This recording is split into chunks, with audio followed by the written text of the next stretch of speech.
Hi dears, ഞായറാഴ്ച ഒഴിവ് ദിവസം. നമ്മൾ വീട്ടമ്മമാർക്ക് എന്ത് ഒഴിവ്? അന്നായിരിക്കും ഏറ്റവും കൂടുതൽ പണി. നമുക്കും ഒന്ന് റിലാക്സ് ഒക്കെ ചെയ്യണ്ടേ?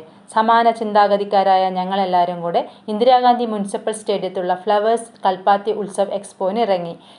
എക്സ്പോയിലെ പതിവ് കാഴ്ചകളായ വീട്ടുപകരണങ്ങൾ, ഫർണിച്ചറുകൾ, വാഹനങ്ങൾ എല്ലാം ഉണ്ടായിരുന്നു അവിടെ നിന്ന് ഞങ്ങൾ നേരെ പോയത് ഫ്ലവേഴ്സ് ഒരു കോടിയിലെ കുട്ടേട്ടൻ്റെ അടുത്തേക്കാണ്. നല്ല തിരക്കാണ് അവിടെ അനുഭവപ്പെട്ടിരുന്നത്. കുട്ടികളെയും മുതിർന്നവരെയും ഒരുപോലെ രസിപ്പിച്ചിരുന്നു കുട്ടേട്ടൻ. എല്ലാ ചോദ്യങ്ങൾക്കും വളരെ സരസമായ മറുപടിയാണ് കുട്ടേട്ടനിൽ നിന്ന് കിട്ടിയിരുന്നത്. നല്ല തിരക്കായിരുന്നു അവിടെ. അതിനുശേഷം നമ്മൾ പോയത് AR VR എക്സ്പീരിയൻസ് സോണിലേക്കാണ്. യഥാർത്ഥ ലോകത്തെക്കുറിച്ചുള്ള ഒരു വ്യക്തിയുടെ ധാരണയുമായി ഡിജിറ്റൽ ലോകത്തിൻ്റെ ഘടകങ്ങൾ കൂട്ടിച്ചേർക്കുന്ന രീതിയാണ് AR. VR ആകട്ടെ നമ്മുടെ യഥാർത്ഥ ലോക പരിസ്ഥിതിയെ പൂർണ്ണമായും മാറ്റിസ്ഥാപിക്കുന്നു. ഗെയിംസ്, ബിസിനസ്, വിദ്യാഭ്യാസം, മെഡിസിൻ, വിനോദം, ഇതിലെല്ലാം ഇപ്പോൾ ഓഗ്മെൻറ്റഡ് റിയാലിറ്റി, വെർച്വൽ റിയാലിറ്റി സാങ്കേതികവിദ്യകൾ ഉപയോഗിക്കുന്നുണ്ട്. ഇപ്പോൾ മിക്ക ന്യൂസ് ചാനലുകളിലും AR VR സാങ്കേതികവിദ്യ ഉപയോഗിച്ച് കാണുന്നുണ്ട്. ഏതായാലും നമുക്കതൊരു പുതിയ എക്സ്പീരിയൻസ് ആയിരുന്നു. എല്ലാ കാര്യങ്ങളും നമുക്ക് അടുത്ത് കാണുന്നത് പോലെ തോന്നുന്നുണ്ടായിരുന്നു. കുറേ ഫോട്ടോസ് എല്ലാം എടുത്തു, വീഡിയോസ് എല്ലാം എടുത്തു. അവിടുന്ന് നമ്മൾ നേരെ പോയത് ആഭരണ ശേഖരത്തിലേക്കാണ്. ലേഡീസിന് ആഭരണം കണ്ടാൽ പിന്നെ പറയണ്ടല്ലോ. ഒരുപാട് സമയം അവിടെ ചിലവഴിച്ചു.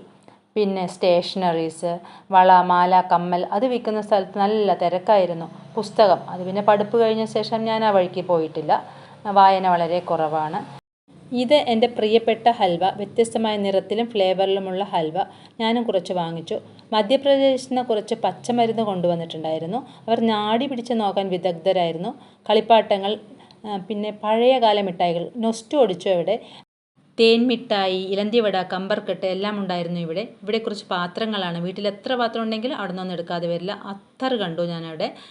പിന്നെ കുറേ സ്നാക്സ് ഉണ്ട്. നമുക്ക് അടുത്ത സ്റ്റാളിലേക്ക് നടക്കാം. പച്ചക്കറി വിത്തുകളാണ് അടുത്ത സ്റ്റാളിൽ. ആവശ്യമുള്ളതൊക്കെ എടുക്കാം. പിന്നെ സാരികൾ, ബെഡ്ഷീറ്റുകൾ, ചുരിദാർ മെറ്റീരിയൽസ് എല്ലാം കണ്ടു. കുറച്ച് സ്നാക്സ് എടുത്തിട്ടുണ്ട്. ലേസ് പോലുള്ളൊരു സ്നാക്സാണ്. അത് കഴിഞ്ഞ് ചക്ക ഉൽപ്പന്നങ്ങളാണ്. ചക്ക വരട്ടിയത്, ചക്ക ഹൽവ, ചക്കക്കുരു വെച്ചുള്ള വിഭവങ്ങൾ എല്ലാം ഉണ്ടായിരുന്നു അവിടെ. കുറച്ച് ടേസ്റ്റ് ചെയ്യാനും നമുക്ക് തരുന്നുണ്ടായിരുന്നു. നല്ല ടേസ്റ്റ് ഉണ്ടായിരുന്നു. ഈ ചേച്ചി പിന്നെ അച്ചാർ എല്ലാവർക്കും ടേസ്റ്റ് ചെയ്യാൻ കൊടുക്കുന്നുണ്ടായിരുന്നു. പലതരം അച്ചാറുകൾ. ഇത് കുറച്ച് ബർക്കി ഐറ്റംസ് ആണ്. പാലക്കാടുള്ള എല്ലാ എക്സ്പോയിലും ഇവർ സ്റ്റാൾ ഇടാറുണ്ട്. പിന്നെ ചീപ്പ് ബാഗുകൾ എല്ലാം കണ്ടു. ഇലക്ഷനോടനുബന്ധിച്ച് ശ്രീകണ്ഠൻ നായർ നയിക്കുന്ന അടർക്കളം പരിപാടിയാണ് ഇവിടെ നടക്കുന്നത്. ഞങ്ങൾ കുറച്ച് പഴംപൊരിയും ചായയും കഴിച്ചു. കൂത്താമ്പുള്ളി കൈത്തറിക്കട, വിലക്കുറവിൻ്റെ മഹാത്ഭുതം. അതാ ഒരു ചേട്ടൻ പഞ്ഞിമിഠായി ഉണ്ടാക്കുന്നുണ്ട്. ഒരു ചാരിറ്റ് ഉണ്ട് ഇവിടെ. വേണമെങ്കിൽ ഫോട്ടോസ് എടുക്കാം. ഇനി നമ്മൾ നേരെ പോകുന്നത് ഏറ്റവും പ്രിയപ്പെട്ട സ്ഥലത്തേക്കാണ്, ഫുഡ് കോർട്ട്. ടോപ്പ് ഇൻ ടൗണിൻ്റെ നല്ലൊരു ഫുഡ് കോർട്ട് സെറ്റ് ചെയ്തിട്ടുണ്ട് ഇവിടെ. നല്ല രുചിയുള്ള ഭക്ഷണം കിട്ടും. ജയിൽ, ഇവിടെ നിന്നിട്ട് ഇപ്പോൾ ആരാ ഫോട്ടോ എടുക്കുക? ഹോണ്ടഡ് ഹൗസ്, ധൈര്യമുള്ളവർക്ക് എൻ്റെ കൂടെ വരാം. അത്ര വലിയ പേടിയൊന്നും തോന്നുന്നില്ല. നമ്മളെ അറ്റാക്ക് ചെയ്യാനൊന്നും വരുന്നില്ല. ജസ്റ്റ് മിന്നി കെടുന്നതേ ഉള്ളൂ. ഇവനും കുഴപ്പമില്ല. ഇവൻ ഇത്തിരി അപകടകാരിയാണ്. ചെറുതായി ഒന്ന് പേടിച്ചു കേട്ടോ. അവിടെ നിന്ന് ഇറങ്ങി കുറച്ച് ചെടികളുണ്ട്, വേണമെങ്കിൽ വാങ്ങിക്കാം. നേരെ കരിമ്പ് ജ്യൂസ് ഉണ്ടാക്കുന്ന സ്ഥലത്തേക്ക്. ഒരു ഗ്ലാസ് ഫ്രഷ് കരിമ്പ് ജ്യൂസ് ചേട്ടൻ ഉണ്ടാക്കി തന്നു. അടിപൊളി റിഫ്രഷിംഗ് ആയിരുന്നു.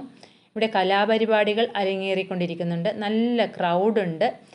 കുട്ടികൾക്ക് കളിക്കാനുള്ള ഉപകരണങ്ങളുണ്ട് ഇവിടെ. ചെറിയൊരു മഴ പെയ്തപ്പോൾ ഇതിൽ എയറെല്ലാം കളഞ്ഞ് അങ്ങ് ഫ്ലാറ്റ് ആക്കിയിട്ടുണ്ടായിരുന്നു. മഴ പോയപ്പോൾ വീണ്ടും സെറ്റ് ചെയ്തു. ഒരു ഗീ റോസ്റ്റ് കഴിച്ച് ഞങ്ങൾ അവിടെ നിന്ന് ഇറങ്ങി. ഈ വീഡിയോ ഇഷ്ടപ്പെട്ടെങ്കിൽ ലൈക്ക്, കമൻറ്റ്, ഷെയർ ചെയ്യുക. Thank you dears.